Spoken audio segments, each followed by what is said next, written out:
সাদ্দাম শুধু একজন নয়, একজন সাদ্দাম নয়, লক্ষ লক্ষ সাদ্দাম আজকে জেল কারাগারে বন্দী। লক্ষ লক্ষ সাদ্দামের পরিবার আজকে একই প্রবলেমের মধ্যে পড়ে আছেন।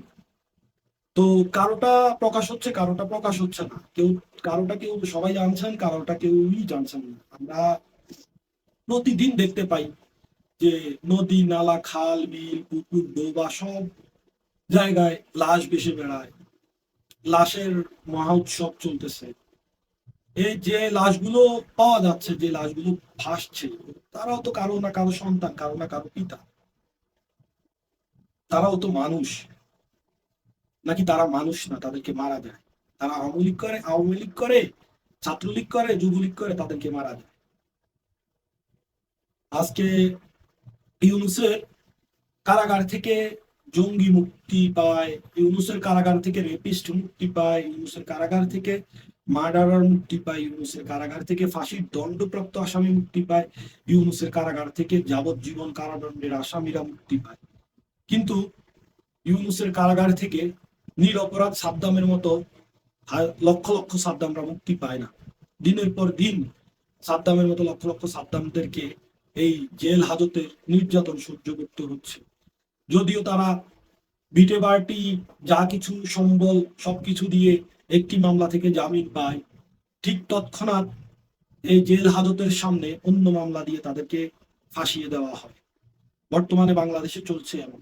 আজ পর্যন্ত কি কোনো সংবাদ মাধ্যম এই সকল নিউজ প্রকাশ করছেন না। কিন্তু 5ই আগস্টের আগে আমরা দেখেছি যে শেখ হাসিনা সরকারের বিরুদ্ধে যত ধরনের অপপ্রচার রটনা রটানো যা সবকিছুই করেছেন, তবুও বলেছেন যে সংবাদ মাধ্যমে তাদের বাক স্বাধীনতার অভাব। তখন বলেছেন মানুষের বাক স্বাধীনতার অভাব। এখন সত্য নিউজ আপনারা প্রকাশ করতে পারছেন না, এখন কিসের অভাব? এখন তো আপনাদের লাল স্বাধীনতার দেশ, আপনাদের বাক স্বাধীনতার দেশ। তো আপনারা কেন এই সঠিক নিউজগুলো প্রকাশ করতে পারছেন? আজকে আমরা দেখতে পাই যে যে সকল জুলাই জঙ্গি থানার মধ্যে বসে বীর দাপটের সহিত বলে যে তারা পুলিশ হত্যা করেছে, থানা জ্বালিয়ে দিয়েছে, তাদেরকে যখন জনরোষে পড়ে প্রশাসন গ্রেপ্তার করে, তখন এই অবৈধ ফ্যাসিস্ট ইউনূসের অবৈধ উপদেষ্টা এই আসিফ নজরুল সে রাতের আধারে কোর্ট বসিয়ে তাদেরকে, এই জঙ্গিদেরকে জামিন দেয়, মুক্তি দেয়। এই অবৈধ আরেকটা উপদেষ্টা আছে, স্বরাষ্ট্র উপদেষ্টা স্টুপিড, সে তাদেরকে এই সকল জুলাই জঙ্গিদেরকে জামিন দেয়। যারা এই মানুষের কাছ থেকে চাঁদা আদায় করতে গিয়ে ধরা খায় তাদেরকে জামিন দেয়। কিন্তু সাদ্দামের মতন হাজার লক্ষ লক্ষ সাদ্দামদেরকে একটি মামলায় জামিন দিল, আরেকটি মামলায় গ্রেপ্তার বা ভুয়া নাটক দেখানো হয়। আজকে সাংবাদিক, চিকিৎসক, বুদ্ধিজীবী, মুক্তিযোদ্ধা, যারাই কথা বলবেন সবাইকে গ্রেপ্তার করা হয়। তো বাক স্বাধীনতা কোথায়? কোথায় বাক স্বাধীনতা? আজকে যদি সাদ্দামকে ছাত্রলীগ করার অপরাধে গ্রেপ্তার হতে হয়, আজকে যদি সাদ্দামকে ছাত্রলীগ করার অপরাধে দিনের পর দিন জেল হাজতে থাকতে হয়, আজকে যদি সাদ্দামের স্ত্রী সন্তানকে ছাত্রলীগ করার অপরাধে, স্বামী ছাত্রলীগ করার অপরাধে স্ত্রী আর সন্তানকে এই অসহনীয় কষ্ট সহ্য করে শেষ পর্যন্ত নিজের জীবনটাকে শেষ করে দিতে হয়, তবে সার্জিস, হাসনাত, আসিফ কিংবা এই যে ডাকসুর ভিপি যে আছে সাদিক কাইয়ুম, তাদের কেন হবে না? তাদের কেন গ্রেপ্তার করা হবে না? তারাও তো ছাত্রলীগ করতো। 5ই আগস্টের আগ পর্যন্ত তো তারাও ছাত্রলীগ করতো, তাদেরকে কেন গ্রেপ্তার করা হচ্ছে না? ছাত্রলীগ করা কি পাপ? ছাত্রলীগ জাতির জনক বঙ্গবন্ধু শেখ মুজিবুর রহমানের হাতে গড়া সংগঠন। ছাত্রলীগ এদেশের মহান মুক্তিযুদ্ধের নেতৃত্ব দানকারী সংগঠন। বাংলাদেশ ছাত্রলীগ এদেশের লাল সবুজ এই পতাকাটাকে বাংলাদেশ ছাত্রলীগের হাত ধরে এই লাল সবুজ পতাকাটা আমরা পেয়েছি। আজ বাংলাদেশ ছাত্রলীগকে তোমরা বলছো যে বাংলাদেশ ছাত্রলীগ করার কারণে একটি পরিবারকে তোমরা ধ্বংস করে দিচ্ছ, এরকম হাজার হাজার লক্ষ লক্ষ পরিবার তোমরা ধ্বংস করে দিচ্ছ। এর জবাব তোমাদেরকে দেওয়া লাগবে। আমরা কারো কাছে কোনো বিচার দিচ্ছি না।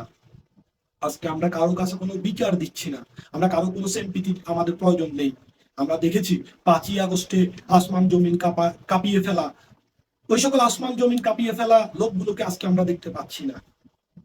আজকে আমরা কারো কাছে কোনো ধরনের বিচার অভিযোগ আমরা দিচ্ছি না। ইনশাল্লাহ আল্লাহ যদি আমাদেরকে বাঁচিয়ে রাখে, ইনশাল্লাহ এই বাংলার জমিনে বাংলাদেশ আওয়ামী লীগ আবার ফিরে আসবে। আর আমরা তোমাদের মতো জুলুম, অত্যাচার, নিপীড়ন, আমরা নির্যাতন চালাবো না। আমরা যা কিছুই করব তা আমরা আইন মেনে করব। বাংলাদেশ আওয়ামী লীগ কখনো অপরাজনীতিতে বিশ্বাস করে না, হিংসাত্মক রাজনীতিতে বিশ্বাস করে না। বাংলাদেশ আওয়ামী লীগ যদি হিংসা, তোমরা যা করেছো, যে এই 17-18 মাসে যা কিছু করেছো বাংলাদেশ আওয়ামী লীগের নেতা কর্মী এমনকি সাপোর্টার, তোমরা একটা ন্যূনতম সাপোর্টারকে ছাড়োনি, একটা ভোটারকে ছাড়োনি, তোমরা যা কিছু করেছো ইনশাল্লাহ প্রত্যেকটি জিনিসের বিচার হবে। আমরা আইন নিজের হাতে তুলে নিব না। আমরা তোমাদের মতো সন্ত্রাসী না, জঙ্গি না। আমরা আইনের মাধ্যমে তোমাদের সাথে যুদ্ধ করবো ইনশাল্লাহ। যদি বাংলাদেশ আওয়ামী লীগকে আল্লাহ যদি আবার ফিরিয়ে আনে, তবে তোমরা যা কিছুই দেখিয়েছো এই বাংলাদেশের মানুষকে, তো একটা জিনিস মনে রাখো যে পাপ কখনো বাপকেও ছাড়ে না। তুমি আজ যা করছো 10 বছর পর হলে তোমার সাথে সেমটা হবে। যেমনটা আজ সাদ্দামের পরিবার আছে, আমার পরিবার আছে, কিংবা সবার বাংলাদেশ আওয়ামী লীগ সাপোর্টার কিংবা যুবলীগ ছাত্রলীগ যারা সকলেরই পরিবার আছে, ঠিক তেমনি তোমারও পরিবার আছে। আজকে তাদের পরিবার যেমন কষ্ট ভোগ করতে হচ্ছে, অসহনীয় যন্ত্রণা ভোগ করতে হচ্ছে, কেউ কেউ যন্ত্রণা ভোগ সহ্য না করতে পেরে নিজের জীবনটা দিয়ে ফেলছে, ঠিক তেমনি হয়তো বা তোমার পরিবারের সাথে হতে পারে। তুমিও হয়তো বা কারো পিতা কিংবা কারো সন্তান। এই জিনিসটা ভুলে যেও না। আজকে এই ফ্যাসিস্ট ইউনূস যা কিছুই দেখাচ্ছে, কারাগারে সাদ্দামকে প্যারোলে মুক্তি দেওয়া হয়নি, এই অবৈধ উপদেষ্টা, স্বরাষ্ট্র উপদেষ্টা স্টুপিড এই উপদেষ্টা বলছে নাকি সাদ্দামের পরিবার থেকে প্যারোলে মুক্তির জন্য আবেদন করা হয়নি। কিন্তু সাদ্দামের পরিবার থেকে সেই আবেদন করা হয়। কিন্তু এই কারাগার কর্তৃপক্ষ, তারা যাদেরকে জুলাইয়ের সময়ে জুলাই জঙ্গিরা এক একটা ভাইকে, এক একটা সহকর্মীকে টাঙিয়ে টাঙিয়ে মেরেছে, এই কারাগার কর্তৃপক্ষ তাকে, এই সাদ্দামকে প্যারোলে মুক্তি দেয়নি। তার ছেলেকে একটু শেষবারের মতো কোলে নেওয়ার সুযোগ দেয়নি। যে ছেলেটা তার সন্তান জন্ম নেওয়ার আগ থেকেই সে এই থানার চার দেওয়ালের মধ্যে বন্দী, যে ছেলেটা কোর্ট রুমে তার ছেলেকে একবার কোলে নেওয়ার জন্য একটা কনস্টেবলের পায়ে ধরে কান্নাকাটি করেছিল, আজ সেই ছেলেটা তার সেই স্ত্রী, আদরের সন্তানের শেষ বিদায়ের বেলা কবরে একটু মাটি দিতে পারেনি। এগুলো সবকিছুর বিচার হবে আজ না হোক কাল, 10 বছর পর হোক। আর আজকে তোমরা যা করছো 10 বছর পর তোমাদের সাথে তাই করা হবে। কিন্তু একটি কথা কি, বাংলাদেশ আওয়ামী লীগ কখনো প্রতিহিংসা রাজনীতি করে না। 17 বছর যদি প্রতিহিংসা রাজনীতি করতো বাংলাদেশ আওয়ামী লীগ, আজকে তোমরা যারা টিকে আছো এগুলো করছো, তোমাদের অস্তিত্ব খুঁজে পাওয়া যেত না। তো নিজেদেরকে একটু চিন্তা করে দেখো যে যদি বাংলাদেশ আওয়ামী লীগ 17 বছর তোমাদের উপর, যদি তোমরা যেমনটা করছো একই পদ্ধতিতে 17 বছর যদি তোমাদের সাথে করা হতো এই কাজগুলো, তোমাদের অস্তিত্ব কি টিকে থাকতো? কখনোই টিকে থাকতো না। হয়তোবা এটা আমাদের দুর্বলতা, আমরা প্রতিহিংসা রাজনীতি করি না। আমরা মানুষকে মানুষ হিসাবে মনে করি। আমরা মানুষকে বন্ধু, আমরা ভিন্ন দলের ভিন্ন মতের লোকদেরকে বন্ধু বানিয়ে ফেলি, সাথে নিয়ে ঘুরি, শরীরে একটা ফুলের টোকা পড়তে দেই না। এটাই আমাদের দুর্বলতা।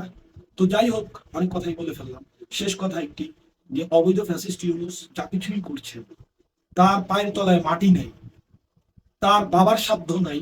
এই ফ্যাসিস্ট ইউনূস বলেন কিংবা আসিফ নজরুল কিংবা এই স্বরাষ্ট্র স্টুপিড উপদেষ্টা কিংবা আরো যারা আছেন, তাদের বাবার সাধ্য নাই যে এখন যা কিছু করছে তা কিছু চালিয়ে যাওয়া। শুধুমাত্র একমাত্র জামাত বিএনপির বলে তারা এগুলো করে যাচ্ছে।